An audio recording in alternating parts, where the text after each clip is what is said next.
السلام علیکم ورحمۃ اللہ وبرکاتہ۔ ہنستے مسکراتے پیارے پیارے ننے مننے سے کچھ بڑے اور کچھ بڑے سے تھوڑے اور بڑے، بہت ہی نیک دل، صاف ستھرے، بہادر، اچھے اچھے ساتھیوں، کہانی گھر میں خوش آمدید۔ جہاں آج کل آپ سن رہے ہیں روزانہ رنگ برنگی، پرانی، تاریخی، سیکھتی سکھلاتی، مزیدار قرآنی کہانیاں، یعنی قرآن میں سے کہانیاں۔ اور کہانی سننے سے پہلے جی آپ اپنے تمام کام اچھے طریقے سے مکمل کر لیتے ہیں۔ رمضان شروع ہونے والا ہے، آپ سب لوگ اپنی ایک ایک ڈائری بنائیے گا اور اس میں لکھیے گا سب سے اہم کام کون سا ہوتا ہے؟ نماز۔ اس کے بعد آپ نے قرآن کا سبق پورا پڑھنا ہوتا ہے، پھر آپ نے اپنے اسکول کا کام کرنا ہے، اور اگر کسی بڑے نے آپ کو کچھ کہا ہے آپ نے وہ کام کرنا ہے، اور اگر کسی کو آپ کی مدد کی ضرورت ہے آپ نے وہ بھی پوری کرنی ہے۔ اور جہاں آپ بیٹھ کے کہانی سن رہے ہیں اس جگہ کو اچھی طرح صاف ستھرا کر کے سمیٹ کر پھر کہانی سننا شروع کیجیے گا۔ اب آئے گا مزہ۔ آج جو ہم آپ کے لیے کہانی لائے ہیں یہ ہے سورۃ بقرہ کی اختتامی کہانی۔ یہ کہانی تو نہیں ہے مگر اب ہم آج انشاءاللہ مکمل کر لیں گے سورۃ بقرہ، اور سورۃ بقرہ کی جو آخری 2 آیات ہیں یہ اتنی اہم ہیں کہ پیارے نبی صلی اللہ علیہ وسلم نے کہا تھا جو روزانہ رات کو یہ آیات پڑھ لے اس کے لیے یہی کافی ہیں۔ یاد ہے نا ایک آیت الکرسی تھی جس سے شیطان ڈر کے بھاگ جاتا ہے، اور اللہ تعالیٰ آیت الکرسی کا ایک فرشتہ ہے کہ جو آیت الکرسی پڑھے وہ فرشتہ اس کے پاس آ کے حفاظت کرتا ہے۔ اور دوسری چیز تھی یہ آخری 2 آیات۔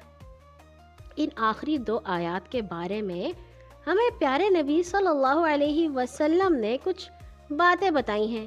سنتے ہیں کہ وہ کیا باتیں ہیں۔ پیارے نبی صلی اللہ علیہ وسلم نے کہا کہ سورۃ بقرہ کی آخری آیتیں عرش تلے کے خزانے سے مجھے دی گئی ہیں، مجھ سے پہلے کسی نبی کو یہ نہیں دی گئی۔ اللہ تعالیٰ عرش پہ ہے نا، جو اوپر آسمان پہ 7 آسمانوں سے اوپر اللہ تعالیٰ کا عرش ہے، اس عرش کے نیچے کچھ خزانے ہیں، اس خزانے میں سے یہ آیات پیارے نبی صلی اللہ علیہ وسلم کو دی گئی ہیں۔ پیارے نبی کہتے ہیں کہ جب وہ معراج پہ گئے اور سدرۃ المنتہا تک پہنچے، ایک جگہ تھی جو بہت اوپر تھی، سدرۃ المنتہا، وہ 7ویں آسمان میں ہے، اور جو چیز آسمان کی طرف چڑھتی ہے وہ یہیں تک ہی پہنچتی ہے اور یہاں سے ہی لے جائی جاتی ہے، اور جو چیز اوپر سے نیچے آتی ہے وہ بھی یہیں تک پہنچتی ہے، یعنی سدرۃ المنتہا تک، پھر یہاں سے آگے لے جائی جاتی ہے۔ اور اسے سونے کی ٹڈیاں ڈھکے ہوئے تھیں۔ ٹڈی ہوتی ہے نا چھوٹی چھوٹی، جو ہوتا ہے ٹڈی جو اڑتی ہے جس کو ہم گراس ہوپر کہتے ہیں، اس سونے کی ٹڈیوں سے وہ جگہ ڈھکی ہوئی ہے۔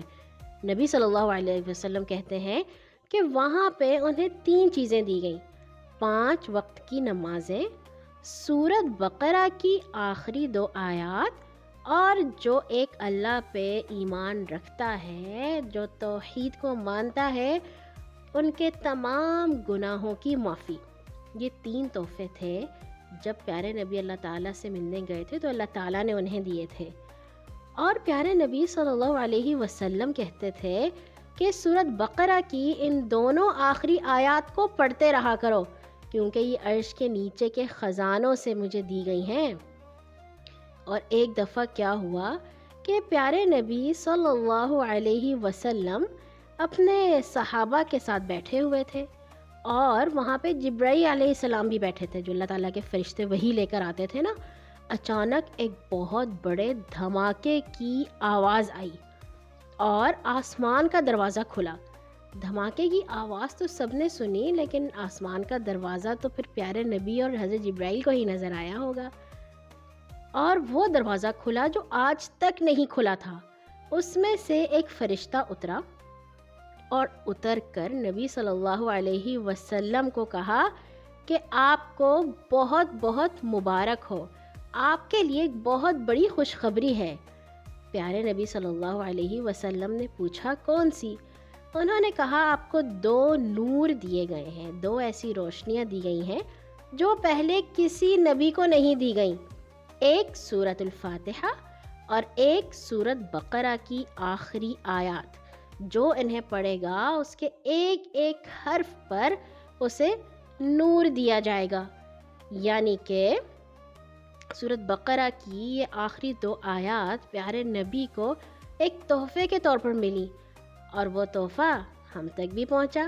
اسی لیے پیارے نبی کہا کرتے تھے کہ رات کو سونے سے پہلے آیت الکرسی اور سورۃ بقرہ کی آخری 2 آیات پڑھنا مت بھولا کرو۔ اور مجھے یقین ہے کہ جو ہمارے ساتھی گھر کے کہانی گھر کے بہت ہی اچھے ساتھی ہیں، وہ انہیں ہو سکتا ہے یاد بھی ہو، اور جنہیں نہیں یاد وہ اس رمضان میں انشاءاللہ تعالی یہ والی آیات یاد کر لیں گے۔ اب آتے ہیں آج کی دوسری کہانی کی جانب۔ یہ دوسری کہانی قرآن کی تیسری سورت جس کا نام آل عمران ہے اس میں ہمیں سنائی گئی ہے۔ تھوڑی سی لمبی طویل کہانی ہے، آدھی آج سنیں گے اور آدھی کل انشاءاللہ۔ کہانی کا عنوان ہے بنی اسرائیل کے آخری پیغمبر۔ کون تھے بھلا؟ سنتے ہیں۔ اللہ تعالیٰ نے سورت آل عمران میں ہمیں یہ کہانی بہت ہی تفصیل اور اچھے طریقے سے بتائی ہے۔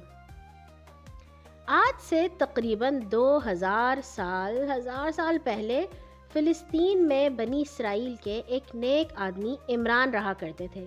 ان کی بیوی کا نام حنہ تھا، وہ بھی بہت نیک بیوی تھی۔ عمران اور حنہ کی کوئی اولاد نہ تھی۔ دونوں میاں بیوی اللہ تعالیٰ سے بہت دعا کرتے تھے کہ اللہ تعالیٰ ہمیں کوئی اچھا سا بچہ دے دیجئے۔ انہیں بچے بہت اچھے لگتے تھے۔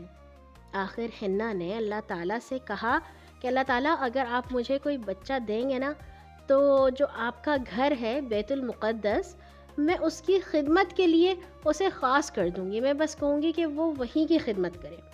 اللہ تعالیٰ نے ان کی دعا قبول کر لی اور انہیں ایک بہت ہی پیاری سی بیٹی عطا فرمائی جس کا نام انہوں نے مریم رکھا۔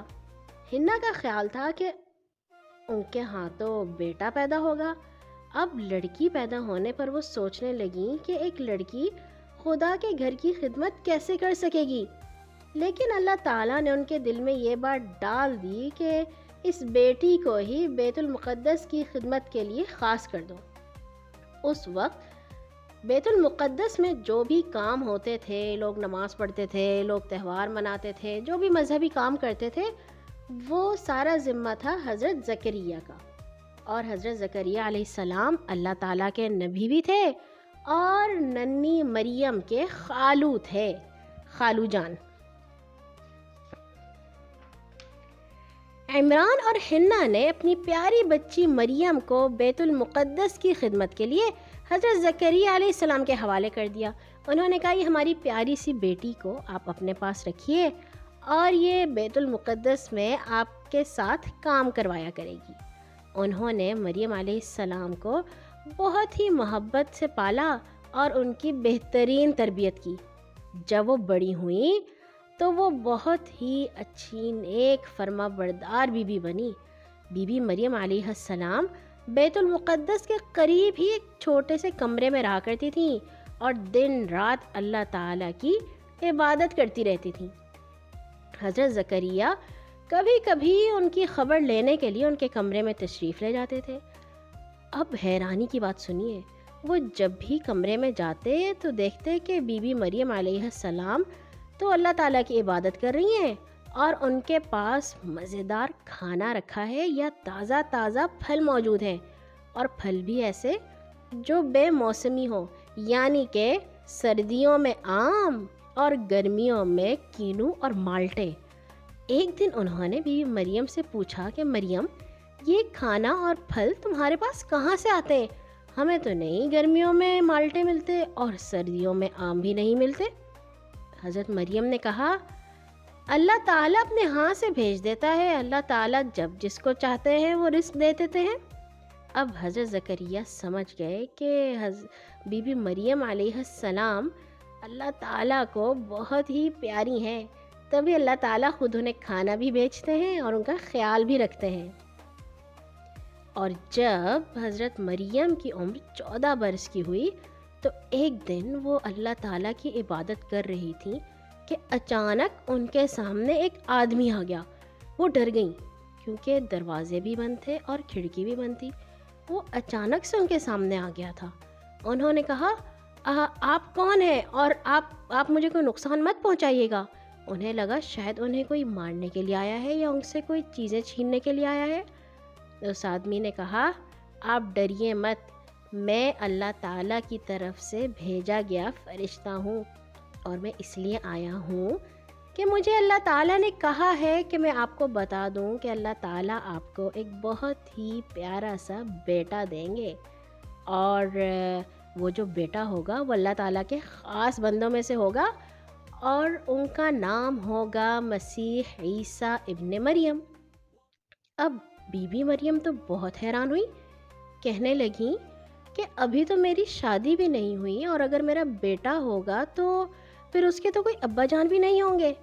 فرشتے نے کہا کوئی بات نہیں، جیسے میں کہتا ہوں ایسے ہی ہوگا، کیونکہ اللہ تعالیٰ تو کچھ بھی کر سکتے ہیں۔ حضرت آدم کے تو اماں ابا دونوں ہی نہیں تھے، تو آپ کے ہاں جو پیارا سا بیٹا پیدا ہوگا اللہ تعالیٰ اس کو لوگوں کے لیے اپنی نشانی اور رحمت بنائیں گے۔ اور پھر اس کے بعد کیا ہوا یہ ہم کل سنیں گے انشاءاللہ، کہ جب حضرت مریم کے ہاں پیارے سے بیٹے مسیح عیسیٰ ابن مریم پیدا ہوئے تو پھر کیا ہوا۔ کل ہم سن رہے تھے کہانی بنی اسرائیل کے آخری پیغمبر، اور سنا تھا کہ عمران کی اچھی پیاری سی نیک سی بیٹی مریم حضرت زکریا کے پاس رہ رہی تھیں، جہاں پہ ان کو روزانہ مزیدار کھانے اور پھل ملا کرتے تھے۔ اور پھر ایک فرشتہ آیا تھا جس نے کہا تھا کہ اللہ تعالیٰ آپ کو ایک پیارا سا بیٹا دیں گے۔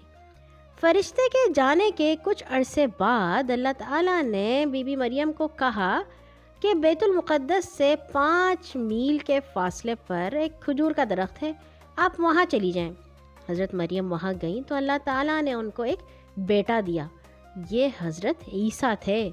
بی بی مریم علیہ السلام یہ خیال کر کے بہت ہی غمگین اور اداس ہوئی کہ ان کا تو کوئی باپ ہی نہیں ہے، اور لوگ کیا کہیں گے، اور یہ چھوٹا سا بچہ ہے اور اسے کوئی ابا جان ہی نہیں ہے۔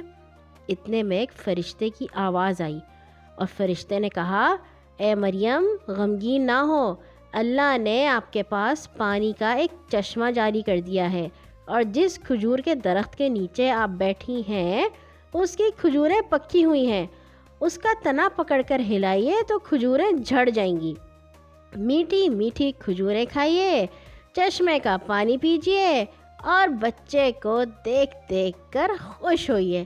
اگر کوئی آپ سے اس بچے کے بارے میں پوچھے تو ان کو اشارے سے بتا دینا کہ میں آج خاموشی کے روزے سے ہوں اور کسی سے بات نہیں کروں گی۔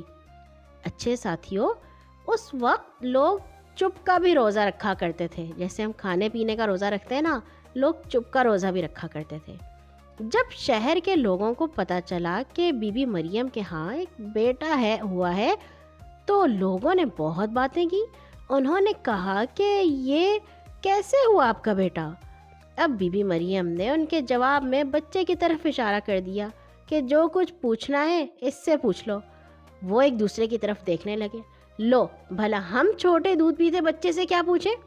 وہ یہ سوچ ہی رہے تھے کہ وہ پیارا سا چھوٹا سا بچہ جس کا نام عیسیٰ تھا فوراً بول اٹھا، میں اللہ کا بندہ ہوں، اس نے مجھے کتاب دی ہے اور نبی بنایا ہے، اور میں جہاں بھی ہوں مجھے برکت والا کیا ہے۔ جب تک میں زندہ ہوں مجھ کو نماز پڑھنے اور زکوٰۃ دینے کا حکم دیا ہے۔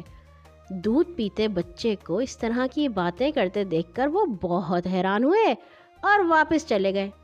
اس واقعے کے کچھ عرصے بعد حضرت مریم علیہ السلام اپنے بچے کو ساتھ لے کر مصر چلی گئیں، کیونکہ فلسطین کے جو حکمران تھے ان سے بچے کی جان کو خطرہ تھا۔ جب یہ حاکم مر گیا اور خطرہ ٹل گیا تو پھر وہ واپس فلسطین چلی آئیں۔ حضرت عیسیٰ علیہ السلام کی پیدائش کے وقت بنی اسرائیل میں بہت زیادہ خرابیاں آ چکی تھیں. ان کا مذہب بھی خراب ہو چکا تھا اور اخلاق بھی خراب ہو چکے تھے. نہ وہ اللہ تعالیٰ کی بات مانتے تھے اور نہ ہی وہ کوئی اچھے کام کیا کرتے تھے اور بہت ہی گناہ میں مبتلا تھے. جب حضرت عیسیٰ علیہ السلام جوان ہوئے تو انہوں نے اعلان کیا کہ اے بنی اسرائیل، میں تمہارے پاس اللہ کا رسول بن کر آیا ہوں. تم اللہ ہی کی عبادت کرو جو میرا پالنے والا بھی ہے اور تمہارا بھی. جو شخص اللہ کے ساتھ کسی کو شریک کرے گا، کسی اور کی عبادت کرے گا، اللہ اس پر جنت حرام کر دے گا، وہ جنت میں نہیں جا سکے گا. پھر وہ بنی اسرائیل کو بڑی نرمی اور پیار کے ساتھ نیکی اور سچائی کی تعلیم دینے لگے. وہ لوگوں کے سامنے اتنے اچھے طریقے سے بات کرتے کہ انہیں سننے کے لیے ڈھیروں آدمی جمع ہو جاتے. ایک دفعہ انہوں نے لوگوں کو جمع کیا اور ایک پہاڑی پر کھڑے ہو کر تقریر کی. انہوں نے کہا، کیا اچھے ہیں وہ لوگ جو دل کے نرم ہیں، کیونکہ وہ زمین کے وارث ہوں گے. کیا اچھے ہیں وہ لوگ جو رحم دل ہیں، کیونکہ ان پر رحم کیا جائے گا. کیا اچھے ہیں وہ لوگ جو سچائی کے بھوکے ہیں، کیونکہ وہ خوش ہوں گے. کیا اچھے ہیں وہ لوگ جو سچ بولنے کی وجہ سے ستائے گئے ہیں، کیونکہ وہ اللہ کے قریب جگہ پائیں گے. اور کیا ہی اچھے ہیں وہ لوگ جو صلح کراتے ہیں، وہ خدا کے پیارے کہلائیں گے. کیا اچھے ہیں وہ لوگ جو غمگین ہیں، کیونکہ وہ اللہ کی طرف سے تسلی پائیں گے. مگر اتنی اچھی باتیں سننے کے باوجود بنی اسرائیل نے ان کی بات نہ مانی اور ان پر ایمان نہ لائے، بلکہ ان کو جادوگر کہا، ان کو گالیاں دیں اور ان کا مذاق اڑایا. حضرت عیسیٰ علیہ السلام نے انہیں بہت معجزے بھی دکھائے. ننھے ساتھیوں، معجزہ ایسے کام کو کہتے ہیں جو انسان کر نہ سکے، اس کی طاقت سے باہر ہو، اور وہ کوئی نبی ہی کر سکتا ہے.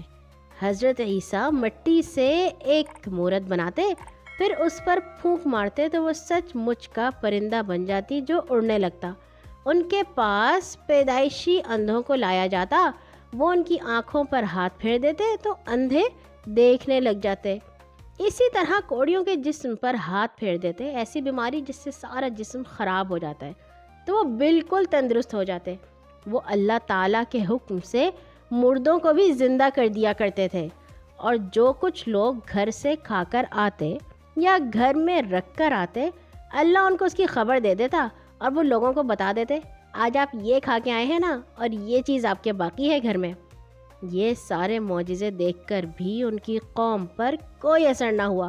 وہ ویسی ہی بے ایمان رہی، اور کئی سالوں بعد صرف 12 یا 13 آدمی حضرت عیسیٰ پر ایمان لائے. ان کو حواری کہتے ہیں. حواری کا مطلب ہے مدد کرنے والا، ساتھی یا شاگرد.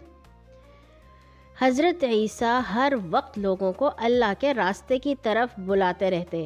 انہوں نے کہا کہ مجھ سے پہلے جو حضرت موسیٰ پر تورات نازل ہوئی تھی وہ ایک سچی کتاب تھی، اور یہ بھی کہا کہ میرے بعد ایک رسول آئیں گے جن کا نام احمد ہوگا صلی اللہ علیہ وسلم.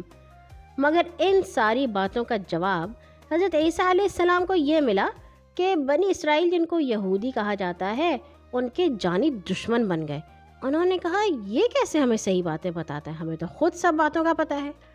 انہوں نے بیت المقدس کے رومی حاکم پیلاطس کے پاس جا کر جھوٹی شکایت کی. وہ جو رومی حاکم تھا وہ بت پرست تھا، وہ یہودی بھی نہیں تھا اور کوئی اور بھی مذہب، وہ بتوں کی پوجا کرتا تھا. اور کہا کہ عیسیٰ مسیح حکومت کا باغی ہے اور وہ آپ کے خداؤں کو برا کہتا ہے اور آپ کے خلاف بغاوت کر کے خود بادشاہ بننا چاہتا ہے، اسے پھانسی دے دینی چاہیے. اب پیلاطس نے حضرت عیسیٰ کی گرفتاری کا حکم دے دیا. حضرت عیسیٰ علیہ السلام کو بھی خبر ہو گئی کہ انہیں لوگ گرفتار کرنے آ رہے ہیں. اب گرفتاری کا حکم ہونے کے بعد یہودیوں کے بڑے بڑے معزز آدمی بادشاہ کے سپاہیوں کے ساتھ حضرت عیسیٰ کو ڈھونڈنے نکلے، مگر حضرت عیسیٰ کسی کو بھی نہ ملے. آخر حضرت عیسیٰ کے حواریوں ہی میں سے ایک شخص نے ان کے پاس جا کر کہا، اگر میں عیسیٰ کو گرفتار کرا دوں تو تم مجھے کیا دو گے؟ انہوں نے کہا، ہم تمہیں اس کے لیے بہت زیادہ پیسے دیں گے. وہ کہنے لگا، میرے پیچھے آؤ.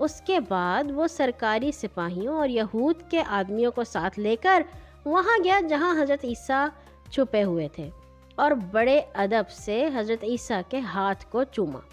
سرکاری سپاہی فوراً آگے بڑھے اور انہوں نے حضرت عیسیٰ کو گرفتار کر لیا. باقی جو حواری تھے وہ بھی انہیں چھوڑ کر کہیں ادھر ادھر چھپ گئے.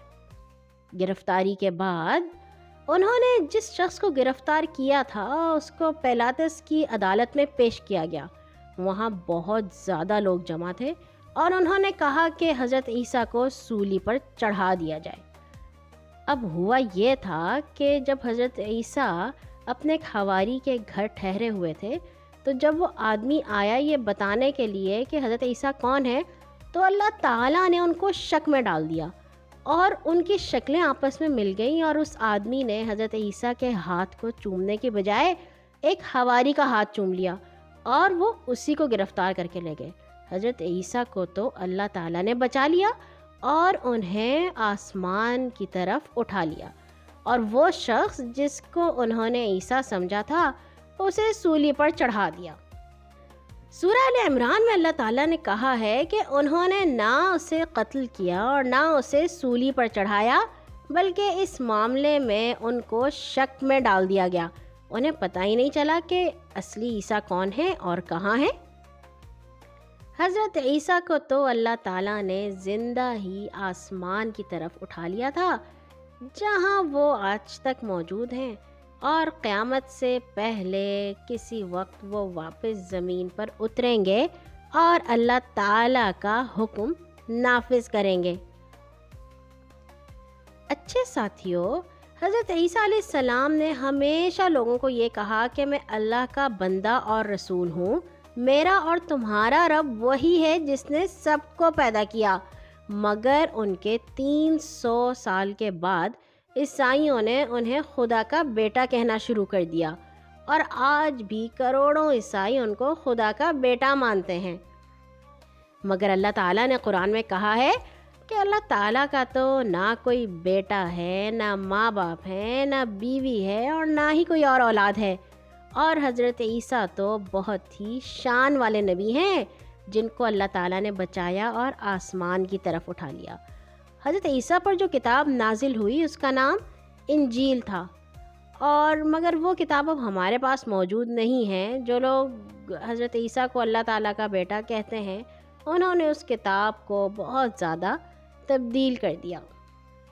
اللہ تعالیٰ نے سورہ آل عمران میں یہ کہانی قصہ سنانے کے بعد فرمایا ہے کہ یہ سب سے سچی کہانی ہے جو ہم آپ کو سنا رہے ہیں, اور اس کے علاوہ کوئی کہانی سچی نہیں ہے. جو اس پر یقین نہیں کرے گا اس کو اللہ تعالیٰ پوچھے گا اور اس سے بہت ناراض ہوگا. اور یہاں ہوئی ہمارے تیسرے سپارے کی آخری کہانی ختم. کل انشاءاللہ ہم شروع کریں گے چوتھا سپارہ. چوتھے سپارے میں سورت آل عمران ہے اور اس کے بعد سورت النساء ہے. 2 صورتیں شامل ہیں. اس میں دیکھیں گے کہ اللہ تعالیٰ نے ہمیں کیا کیا باتیں بتائی ہیں. آج کے لیے اتنا ہی. ہر نماز کے بعد اپنے لیے اور تمام مسلمانوں کے لیے دعا کرنا مت بھولا کیجیے.